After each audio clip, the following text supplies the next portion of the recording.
jungler at 20 picks so far this split. And Caedrel, a very good early game jungler, very good at setting his team up for success. Team it up alongside a Varus here for Patrik. I think that this does put emphasis on maybe getting Torre his Braum, just because that's usually what they run with this Varus, and it's one of Torre's signature champions, is very fast and furious. The Ornn flex pick, as well as the suspected Karthus jungle. Yeah, we have seen Karthus jungle in the past here in the LEC, and we had Ender give a great breakdown on just how powerful it is. Very quick at clearing, very good at leeching all of the XP you can get in the jungle, and then having impact in teamfights because of that global ultimate. Okay, I like this set a lot better because it's still technically a flex pick. My concern about the Yasuo potential hover is that if this does go into an Ornn mid, is that Ornn can neutralize a lot of the assassination potential, because usually when you have Gragas Yasuo, as Febivin put it, you can't look away from your screen, because if you're distracted for a single second and the cask finds you, you can immediately be deleted. But because they don't know where that Ornn's going to go, it feels like it'd be too early for Expect to pull the trigger on possibly looking for the Mickey Yasuo. Oh, we have Mickey and Mickey in this game. Yeah, we've got Mickey. Oh, no. Both of them are so fine. Just so that you know, there's the Yasuo ban from G2, perhaps thinking, of course, the Sett could go up towards the top lane. Could be a support Sett. We've heard rumblings of it. We saw it in the LCK, but expectations has to be that Expect takes that up into the top lane. We'll see what XL decide to ban for their final ban here. They got rid of an AD mid laner, and they're going to team it up with another one, the Kiana, their final removal from the pool. It does mean that they are kind of pushing themselves into a double AP composition, because they're thinning the mid lane champion pool if Mickey doesn't want to play this set of finding in another AD mid. I see that, I see that. I think they're also pushing G2 towards double AP as well, because they've got the Karthus jungle. We'll see. There's the Braum ban that you said perhaps XL would lock in. And now they have their support, and we think they're mid laner, but of course, as you said, that flexibility of the Sett and the flexibility of the Ornn means there's still a lot up for grabs. Expect XL to pick support here. Ooh.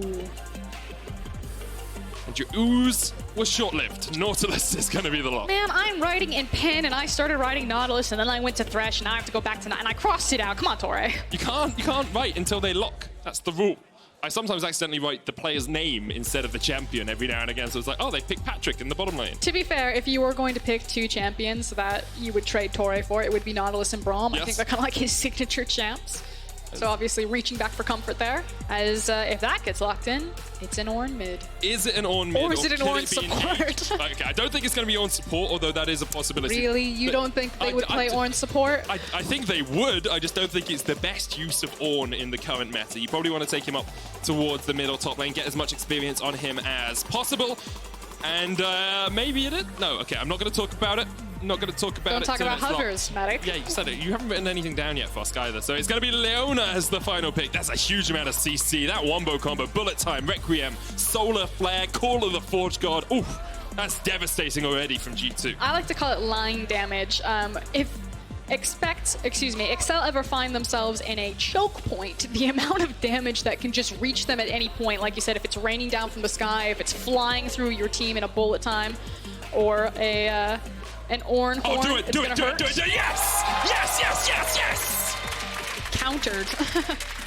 What do you pick into Ornn? Vayne. Vayne. I've heard this floating around scrims for a while now. We will see where it actually gets locked. We do suspect that it's going to be the Vayne following the Ornn around. Because the thing about Ornn mid is that he has a lot of really great matchups. He matches up really well into a lot of the mages that were being played, even the assassins, because again, he neutralizes that burst. He can itemize either the Sunfire or the Abyssal Mask to counter them out. But he has a lot of struggling bruiser matchups, and Vayne is one of those champions, not a bruiser, but when you throw her up into the top lane, she ignores your resistances and she just tries to shred you down. So eyes on Mickey to make this Vayne count. He has been popping off. Remember his performance on LeBlanc versus Fnatic, made a highlight play there. We'll see if XL can do it, because a lot of the time we've said in the past, when you draft against G2, what do you have to be able to do? Surprise them. And I'm pretty sure this Vayne will have at least given them cause to think. G2 with very much a wombo combo, very much an everyone press R composition.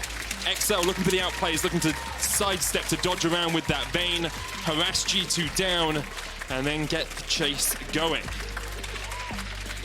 Yeah, that dreaded moment, though, when G2 do decide to pull the trigger and press R. It feels like there's always a timer when a Karthus is on the game, but we will see what Mickey can do. That we will, that we will. What Caedrel can do in the early game as well. See if he can shut down Jankos and keep XL in this game in the early game. Because if they fall behind, you feel that this is G2's game to lose.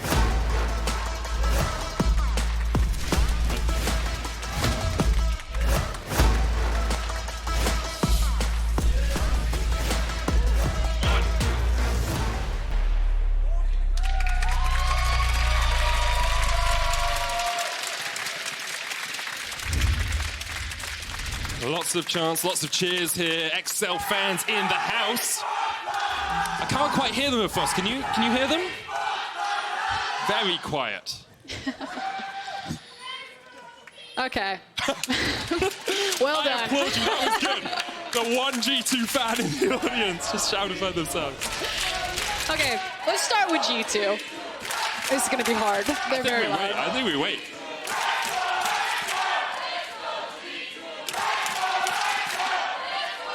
I like how they're taking turns, though. Yeah, it's polite. Oh, that's the British When you chant, you have to be polite. You let the opposing team chant, and then you remind them why they are so much worse than you, and you're going to beat them. Okay, I do want to talk about the fact that we did finally get an Ornn mid. We've been seeing it explode globally, and I expect to continue to see it be a staple of the rest of the day, as well as the LEC. It's really hard to focus, actually. There we go. We got to it in the end. I give up. It's all right, we'll have plenty of time to talk about Ornn. Here we go. There we go. The politeness they have hushed for us. Froskurinn, talk to me about Ornn mid. The unsealed spellbook is being taken this time around and into the resolve. What I think is interesting is that PerkZ actually opted into the minion dematerializer, which we haven't seen a lot of Ornns actually reach for, so it tells me that he's potentially looking for a W max, or at least wants to contest some of this initial wave push and not lose control here. But very early on, you can already see that Mickey is being very aggressive and trying to force him out of this lane. You could even see Mickey pulling that next wave of minions up to try and get them all to focus fire one of the red minions to try and clear out as many of these minions as possible before PerkZ can get any CS. And ranged matchups can be really devastating for Ornn. Now, one of the cool things about Ornn mid is just the flexibility and the skills that he can max. So Nemesis in melee matchups, and I think also in one ranged matchup, has actually been maxing his E, his charge, and he uses it to wave clear and kind of the setup and the escape tool, especially if he's against a lot of CC. Nuke Duck in a ranged matchup maxed the Q, but a lot of Ornns in solo queue max the W. So there's so much versatility about what you want to do. I expect PerkZ here. I know we kind of talked about that if you have the minion dematerializer, you really want to contest push, that maybe you go for a W max. But against Vayne, if he's feeling really bad, he might have to max the Q just to try to snipe out CS. They're drunk, I don't know. Caedrel is on fire. G2 are terrified, I believe, is the chant. They're all over the board with the chants right now. It's allowed, it's allowed. You can chant as much as you want. PerkZ down to half HP in the mid lane, has the Doran shield and the refillable potion, what you usually do on Ornn when you know you're going to get harassed down. You see him popping through those potions, trying to clear out the wave. Now Jankos, already level 4, farming up a storm. 24 farm to 12 on the side of Caedrel. Yeah, Ender already did a great breakdown of Karthus and how we tend to think about Karthus as only being a late game champion, but he's actually strong at multiple stages in the game, especially in isolated skirmishes, and his level 4 gank potential, because he gets access to wall, is actually really strong, which he's going to show here, not necessarily to set up a kill gank, but simply to give PerkZ some space here for a nice reset.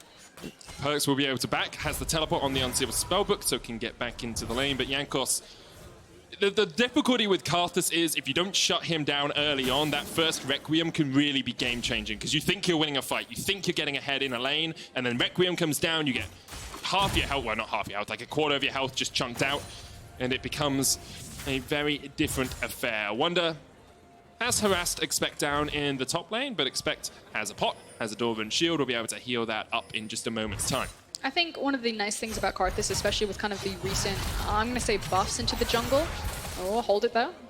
Expect haymakered in the direction he thought Wunder was going. We'll call it that. But that ward actually did spot Jankos coming into this lane. Karthus' ability to move very quickly through the jungle and then maximize the fact that you have more uptime on your camps, and now that there's more golden experience into the camps, while also then simultaneously being able to participate in ganks post level 6 with a global ultimate. I think it's just like the ultimate best of every world. Which is why I think that we'll continue to see his priority rise, again, not just globally with things like the Ornn mid, but in the LEC specifically. You should get used to seeing a lot of Karthus. And it used to be that you had to have pushing waves to keep Karthus protected, but it feels like if you thin that jungle champion pool, he gets to just do as he pleases.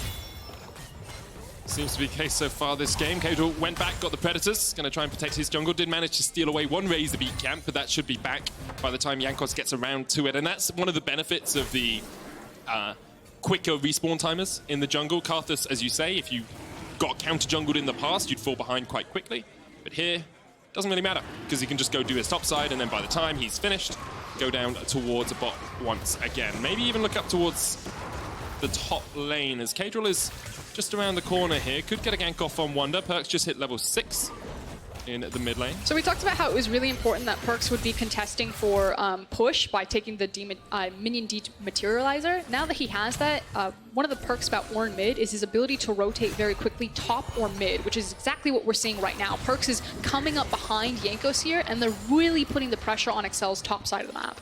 Good timing from Caedrel there. Knew that Jankos could be on the top side, so arrived in the lane and kept Expect safe. I did also peek in on what ability PerkZ was matching in the matchup. I'll hold it there. Stun's going to land here in the bottom lane as Mickey goes in. Patrik takes about half his health. They're going to trade back. The root lands on Caps. Not going to be able to do too much more. Teleport used in the top lane as Expect joins the fray once again. But Jankos has just hit 6.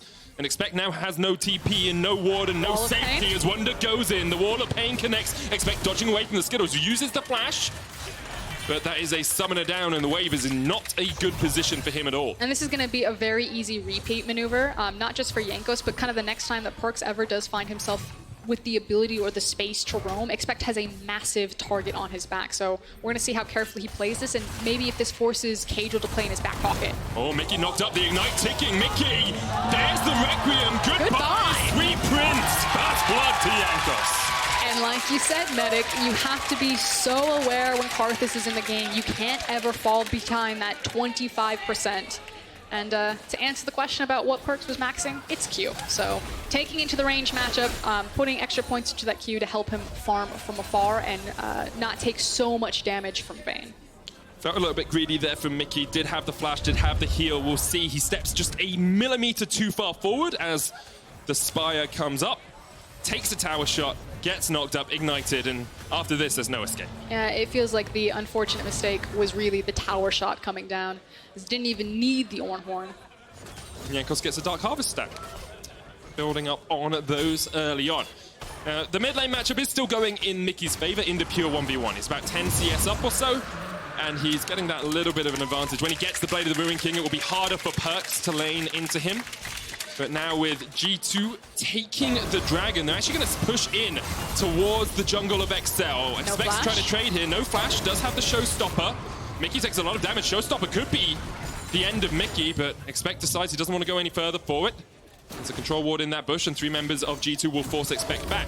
And Caps using his ultimate to make sure that Mickey and Jankos got a very quick and easy out to approach this tower. Now, it is being traded for the Herald that XL have the numbers advantage over, as well as the mid priority in mid lane, because as you said, Mickey is still winning this mid lane matchup despite falling down to Karthus.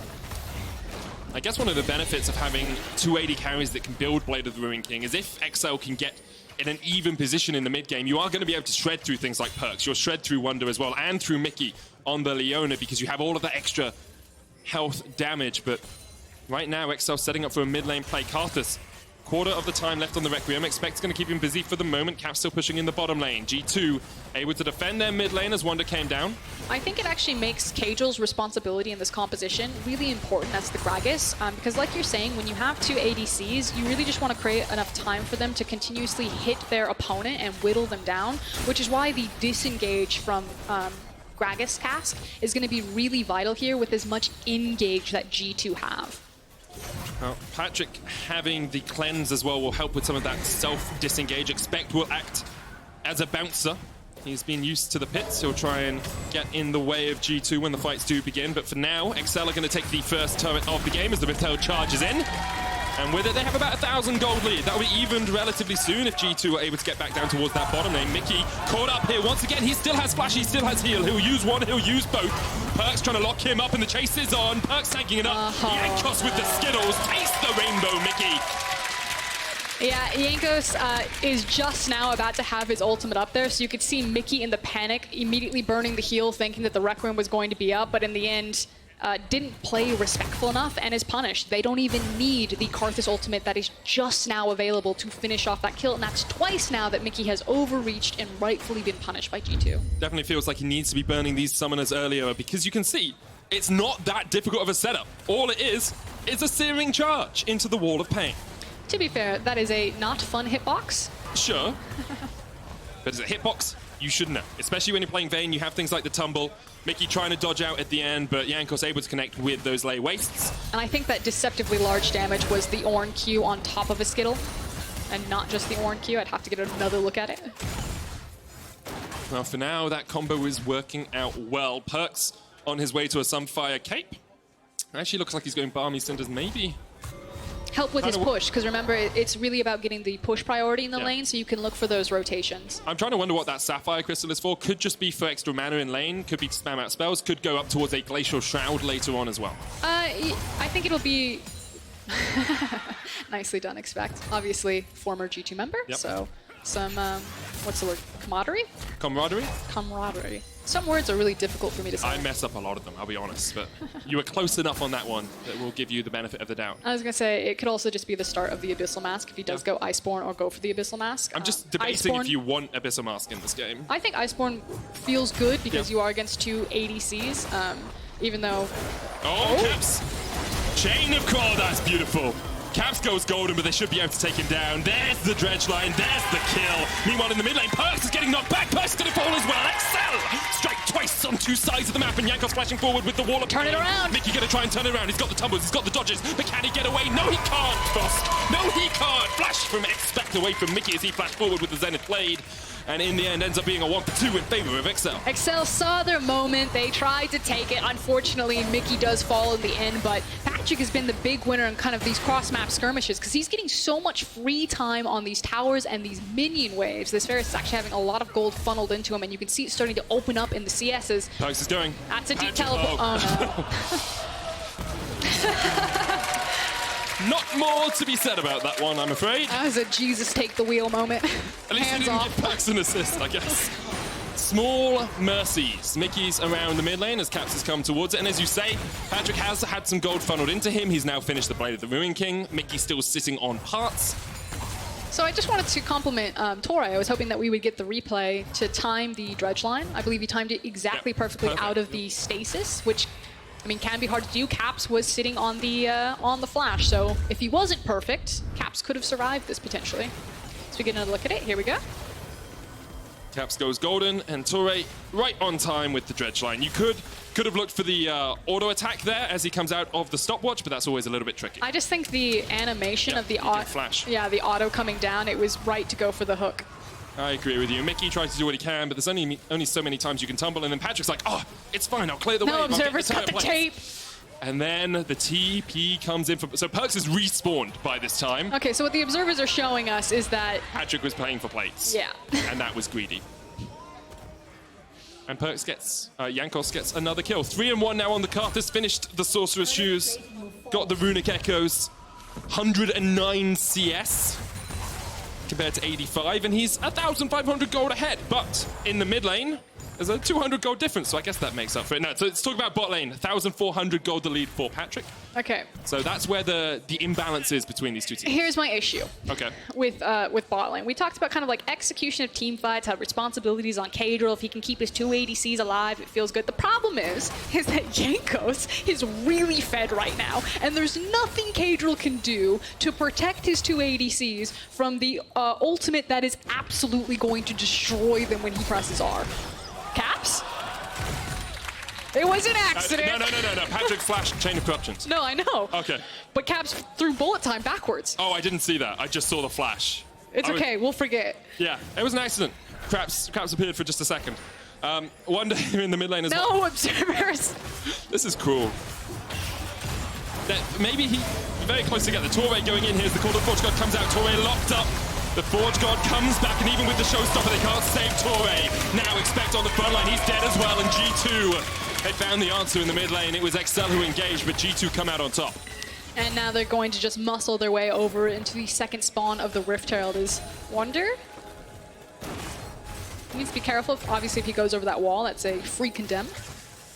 Jankos now has 11 pages in his death note. He is looking pretty darn destructive. I'm going to say that in his death note, XL is written, and yeah, each player can have a whole page to themselves right now, and you've still got 6 pages to spare. They get the Rift Herald. I actually just need to see him press R because I want to see how much base damage it will do to Mickey and Patrik right now. If the crowd shouts really loudly at Jankos to press R, it might work. That wasn't really loud. Come on, guys, you tried. You tried. It was a valiant effort. He does also have noise-cancelling headphones on, which would probably obscure whatever they were saying. Just hear a rumbling through his earpieces. Okay, 15 minutes in, well, almost 16 now. Even in gold, but G2 have double dragons, Infernal and Cloud.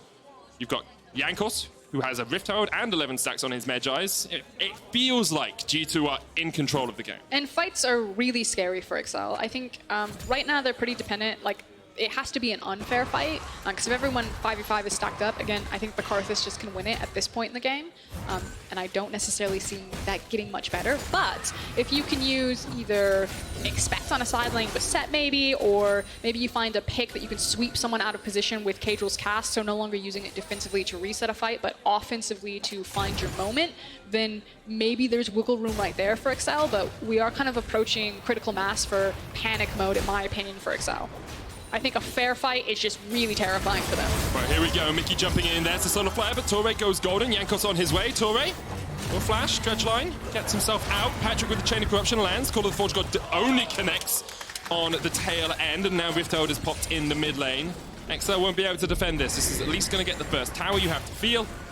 And we'll see if it gets any more. Caps will be there to help it shepherd it on its way. And Mickey is down in the bottom lane. Expect is up in the top as XL try and play a little bit of a 1-3-1. And it's because XL recognized that not only did they lose the fight there because Torre took so much damage, but again, they can't fight a fair fight, so... Oh. That was unfortunate. Oh, Mickey's fighting against Wunder in the bottom lane. Wunder was the one to go in. There's the Requiem. Let's see how much it does. Mickey, oh, so low already, but he's still trading. He's dodging out Mickey. That was so fine, Mickey.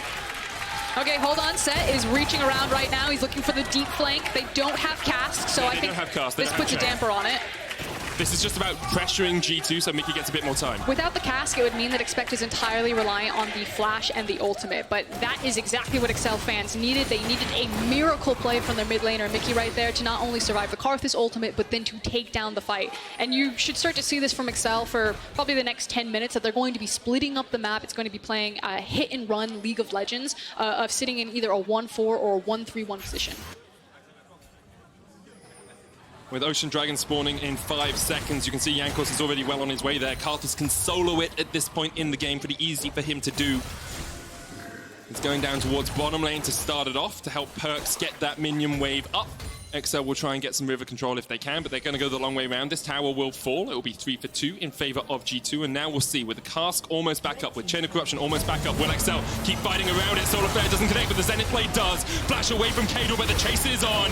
Caedrel goes golden. This fight is going to restart here. Deck charge coming out. Expect in with the face breaker, but it's all on Patrik. It's all on Mickey. Mickey's already on the back line.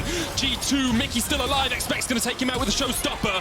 Torre chased off. Wunder on Patrik, but the dredge line connects, and now it's all on Patrik trying to do what he can, but he doesn't have flash. He doesn't have cleanse, and he doesn't have a hope in hell to get out of this one. He tries to take down Wunder, but the double comes in. G2 rip XL to pieces in the jungle. And they did it without the Karthus ultimate. Oh, Mickey. Oh, PerkZ, he flashes. Jankos is there. PerkZ is going to die. Mickey, can you trade? No, you can't.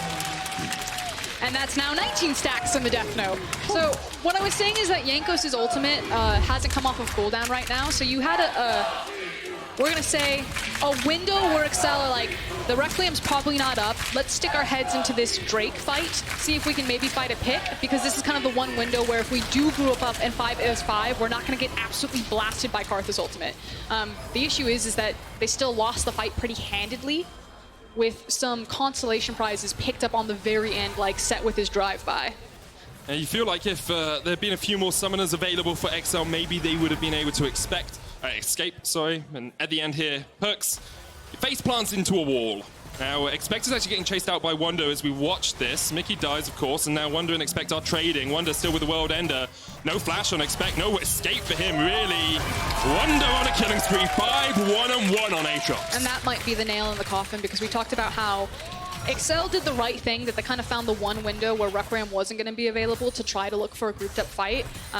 But once that ultimate is up and available, they want to play out into those side lanes. Yeah, it's still dangerous because you are still competing with that global pressure, but now that Wunder is pretty handedly winning in that side lane, means that they lose that extra win condition, or option, I guess is probably the more appropriate word.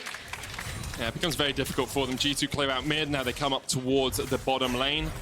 And we'll take this. It's a 3,000 gold lead, going to be about 4,000 when Wunder takes this turret alongside Caps. And it just, look, getting harder and harder. Well, yeah, 4,000. Gets harder and harder for XL. They need those picks, they need those little 1v1s, those 2v2s if they can find them. But Jankos is just so strong. Wunder is so strong. And Caps has been quietly scaling up as well. Yes, he's only on an Essence Reaver building up towards an Infinity Edge, but he will still do a lot of damage if that bullet time connects. I think he's just kind of like the tower pusher. Yeah. It's like, come here, ADC. Push down the structure. Come here, ADC. Let's do the Baron. He's just a walking stat bot. Yeah. He was the guy, that was the lane we were looking at and saying, well, XL have the advantage. Patrik was 1,500 gold ahead. Now, there's 300 gold between them, but 1,700 in favor of Wunder in the top lane.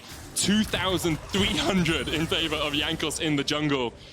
So much gold sitting on G2, so many stats. So it's really suffocating right now for XL. They want to try to play side lanes. It's hard to do with Karthus, so we're going to have to watch or keep our eye on the team to see how creative they get, again, about how they maybe want to try to get back into this game. I personally think at this point it's pretty cruise control for G2, but we have seen Mykix try to flex some of his outplay, but I feel like at this point it has to be a pretty massive outplay by XL, because if the formula stays true, G2 can start to walk through. Well, let's have a look at what we've got in terms of summoners for the next fight. Flash and Cleanser up on Patrik. Torre looking for the connection here. Torre's caught out. Not where he wants to be. He flashes over the wall. Chain of Corruption is going to connect, but there's the bullet time. Gargoyle's stone play will keep Torre alive. Good disengage. Jankos is done. He's shut down. That's 10 stacks off. Supreme display of talent. Sorry, not a showstopper used. Deary me, that was an entirely different champion. As XL trade 1-for-1, Jankos was able to get the Requiem in after he died. Yeah, really important that Torre managed to survive there, and the fact that they got the kill off of Jankos, and like you said, took away a lot of those stacks and a lot of that damage, so that is a bit of a sigh of relief for XL. He's still at 11 stacks, though.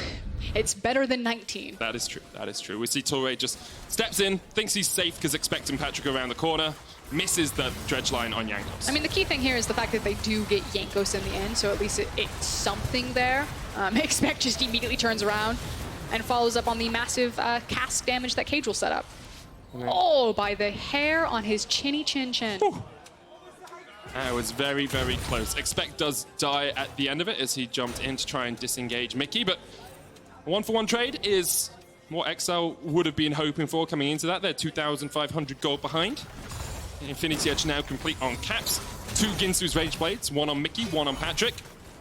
Oh, hello.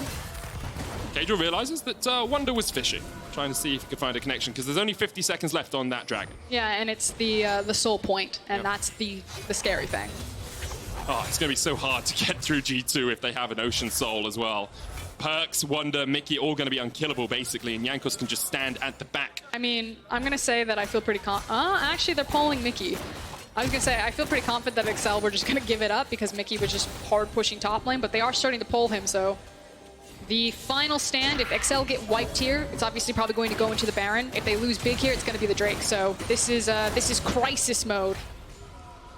Torre backing, not going to be spotted out, I don't think.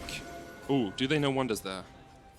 Do they know? Do they know? He slipped in. I know they haven't had vision on him recently. There you go. Oh, now he knows. That's an unpleasant surprise to find waiting in your jungle. And meanwhile, the Drake is being taken by 2 members, so it is going to be the Dragon Soul for G2. There we go. All that regen, all that extra health and mana in these fights. It's going to be very, very hard now for XL to do anything about this G2 lineup. Ghost used by PerkZ. Switched over to the teleport, and the chase is on. Call of the Forge God coming out. PerkZ! Oh, Wunder's been engaged off towards the side. Mickey trying to shred through him before anything can really begin. PerkZ coming in as well with the ignite. Puts down the singing blow, but a good flash from Mickey. Wunder still on the chase. Caedrel comes in. Mickey flashing forward with the solar flare. Caps is already on the killing spree as Torre dies, and here comes the Requiem. Oh, goodbye, XL. They lose too quickly. And now Expect and Caedrel are running for their lives. Caps is on the chase. Make it rain and take it all the way to the bank. Caps. You're delaying the inevitable here, Caedrel. Gets the stun. Expect now trying to chase Caps in. Expect has the doesn't have the showstopper, does have the face breaker, trying to trade in as the Haymaker comes out. And Caps will chase him out. G2 win it in 4-1. And now we're knocking on the base of XL. Didn't even need the Ornn ultimate. Not even close. Sometimes you got to style on your opponents. You do that by totally whipping your ult somehow. But he really split the wickets. Yeah, he definitely did. He definitely did. G2 now take the inhibitor down. Jankos is back up to 19 stacks. Caps has a Molten Edge. There's an Obsidian Cleaver on Wunder. The gold is just rattling into G2's pockets. That is a lot of different ways to say that this is bad news bears. I'm saying it's pretty dunzo. There's a dunzo manifesto here for XL. They are miles behind. You say that, but we keep saying that XL would need kind of the miracle to turn these team fights, and they've been given some pretty interesting miracles. They've been given some opportunities. Yeah, he just mistimes it. It's a very small... Yeah, it's a very small projectile, very difficult to see. You can see Mickey. I actually want the PerkZ like reaction cam. I just want to see what his reaction was to that moment. Mickey survives for so long here, but in the end, gets locked up with the solar flare as he tumbles into it. Torre dies towards the bottom side, as you can see. And when the Requiem comes out, look at those health bars just disappear.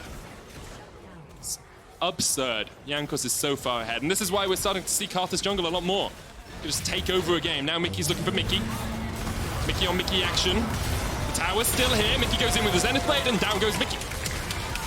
I'd say Mickey really won that. Yeah, Mickey definitely did. Wunder now trying to win the fight behind the turrets, and the rest of G2 are on their way. Jankos comes in, Chain of Corruption lands. There's the knock back into the face breaker, but Wunder goes golden, pops the stopwatch. Here comes the rest of the chase. Jankos getting onto Patrik, work all the way around. Wunder's going to fall for this, but they get the AD carry. That's the only target that can really get to PerkZ. And you can see, PerkZ doesn't care. PerkZ doesn't give a damn. They get the stun onto Jankos, but it's PerkZ who's tanking the tower and taking no damage for it. Jankos rooted in place, but that's another shutdown going to him. Oh, just laugh it up. You got Ocean Soul. You got a Sunfire, Bramble Vest, and Abyssal Mask perks. You can't hit your ults, but you can tank a tower down well. So it feels like G2 are playing with their food a little bit here. Basic team fight, obviously they've been setting up for the Baron, but they know a free buffet when they find one, and it was open season underneath this tower. My favorite part is how we trade Wunder for Patrik here. This poor little Varus is just looking at his team, just like wombo comboing this Aatrox, and then poor Patrik, that is the wrong party.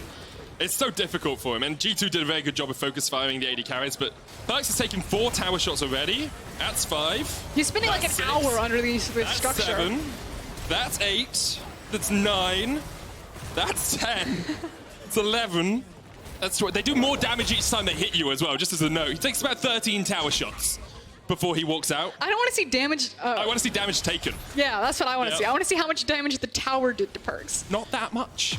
I'll be honest, but you can see Jankos fulfilling the Karthus dream this game, topping the damage shots in the fights, and stacking up his Medjais, sitting at 25 stacks. He's got a full Death Note.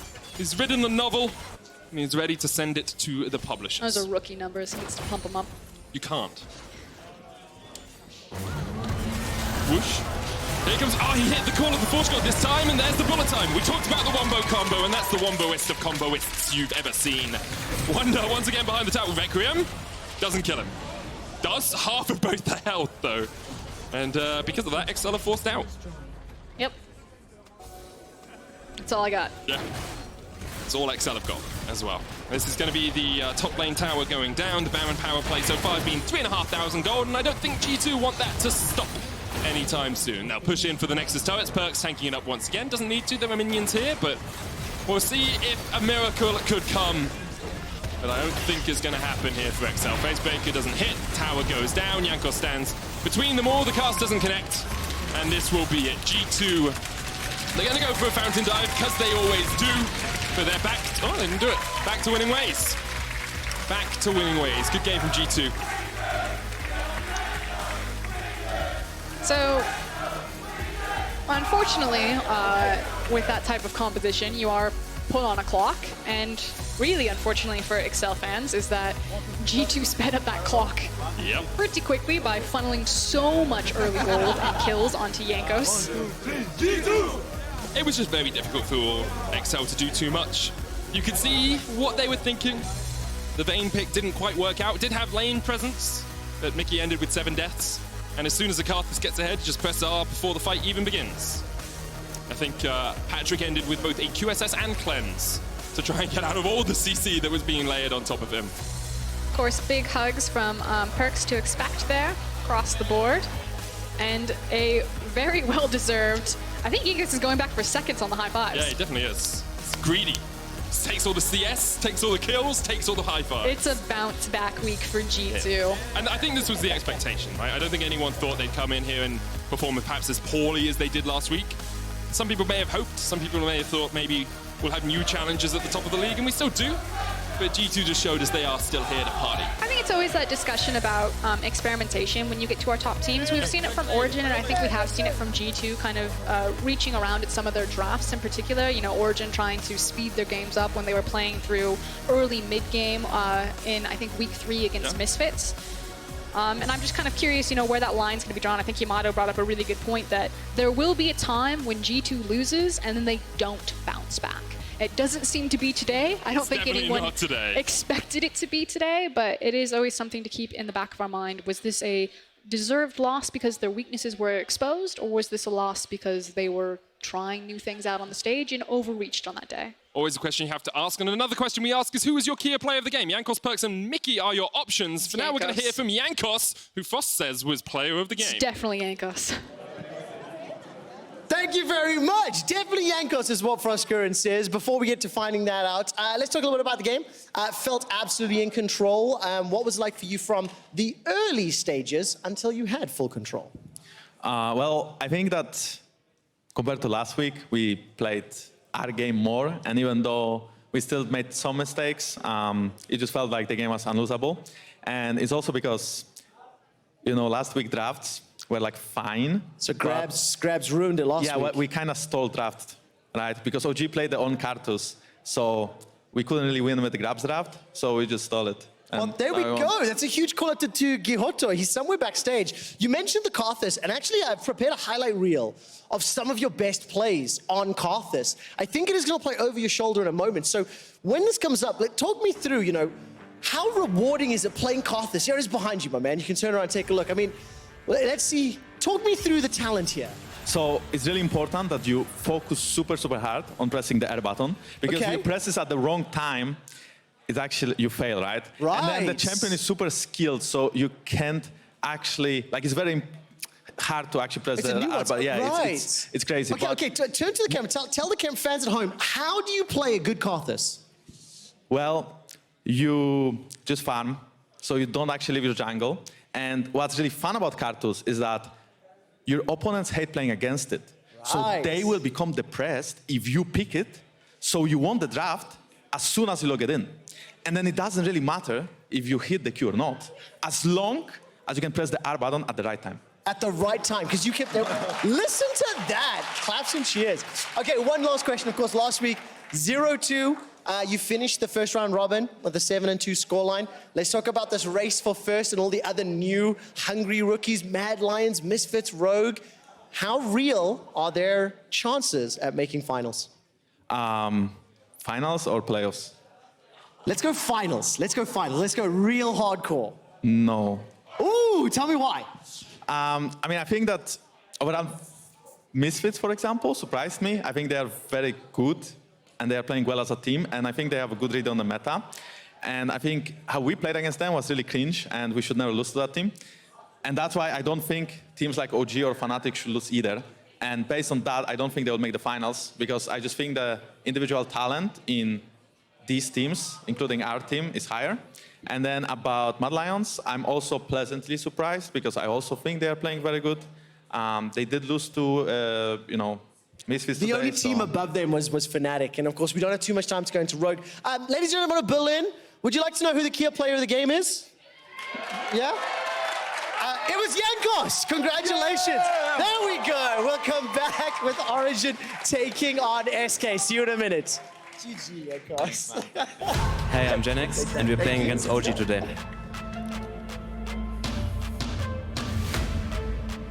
Scalings.